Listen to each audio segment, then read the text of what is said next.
They had looked at her the same way, with that quick flicker of judgment that came before politeness, the kind that stung worse than open cruelty. 60 years old, widowed for nearly a decade, her hair silvered not by vanity but by years of dust, sun, and survival. In the small frontier town of Dry Creek, everyone knew Martha Hawley. They knew her late husband had died under a fallen beam in the sawmill. They knew she owned a thin strip of land on the edge of nowhere and a house that leaned just slightly to the west, as if tired of standing. And they knew, without ever saying it aloud, that she was considered finished. Men passed her by when dances were announced. Suitors who once spoke kindly now spoke only of weather. When the preacher's wife tried to match her with a widower from Red Bluff, he laughed and said he wanted warmth in his bed, not memories. Martha heard about it from the store clerk, and that night she sat alone at her kitchen table, hands folded, staring at the ring she still wore because removing it felt like erasing proof that she had once been chosen. Loneliness at 60 was not loud or dramatic, it was quiet, settled, heavy, like dust that never fully cleared. She woke before dawn every day, fed her chickens, patched her fence, and spoke only when necessary, because speaking too much reminded her of how little anyone listened. The broken rancher came into town the same way storms did, unannounced and unwelcome. His name was Eli Carter, though few bothered to learn it at first. He walked with a slight hitch, favoring a leg that had been crushed under a spooked horse 2 winters back. His ranch had burned after lightning struck the barn, killing half his herd and most of his hope. Word traveled fast in towns like Dry Creek, and by the time Eli arrived, he was already labeled unlucky, half-ruined, dangerous to invest in. He didn't argue with any of it. He took the cheapest room above the saloon, ate alone, and spoke only when spoken to. His eyes carried the look of a man who had survived things he never talked about. When he met Martha for the first time, it wasn't romantic or dramatic. He was standing at the general store, struggling to lift a sack of grain with one good leg, sweat beading at his brow, jaw clenched in stubborn refusal to ask for help. Martha stepped forward without thinking. She placed her hands under the sack and lifted with him. Their fingers brushed, rough skin against rough skin. Eli turned, startled, ready to protest, but stopped when he saw her face, not young, not delicate, but steady, capable, familiar in a way he couldn't explain. "I've got it," she said simply. No pity, no curiosity, just fact. From that moment, something shifted, though neither of them named it. Eli began stopping by her place to help mend fences in exchange for meals. Martha cooked without fuss beans, cornbread, stew, and Eli ate like a man relearning how. They didn't talk much at first. Silence had become comfortable for both of them, a shared language of people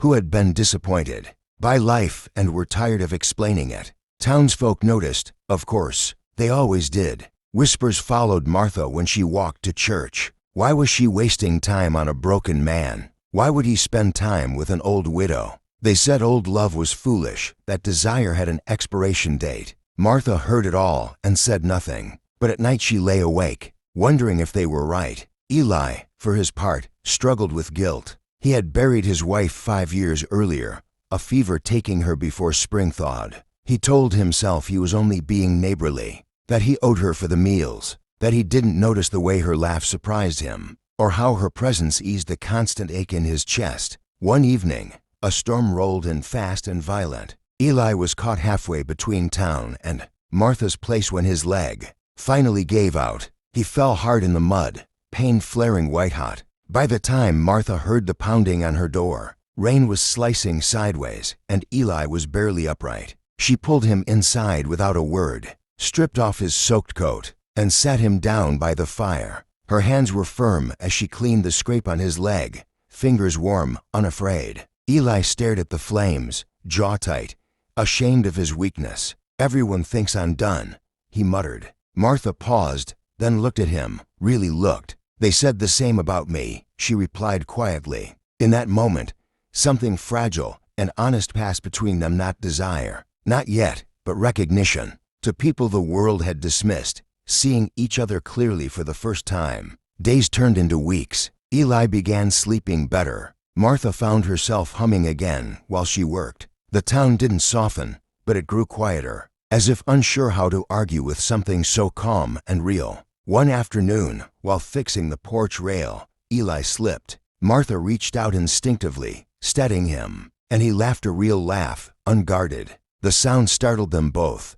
He looked at her then, not as an old widow, not as a caretaker, but as a woman who had survived and still stood strong. Martha felt heat rise in her chest, fear and hope tangled together. She had been invisible for so long that being seen felt dangerous. That night, Eli stayed late. They talked until the lantern burned low about loss, about regret, about the strange courage it took to keep living when life kept taking. When he finally stood to leave, he hesitated, then placed his hand over hers. It wasn't youthful or desperate. It was gentle, respectful, and in that simple touch, Martha felt something she hadn't felt in years. Not youth, not fantasy, but worth. What followed was not gossip-worthy passion, but something deeper and rarer. Eli never made her feel old. Martha never made him feel broken. Together, they felt useful again, chosen again. And when the town finally understood that what they shared was real, not scandalous, it was already too late to stop it.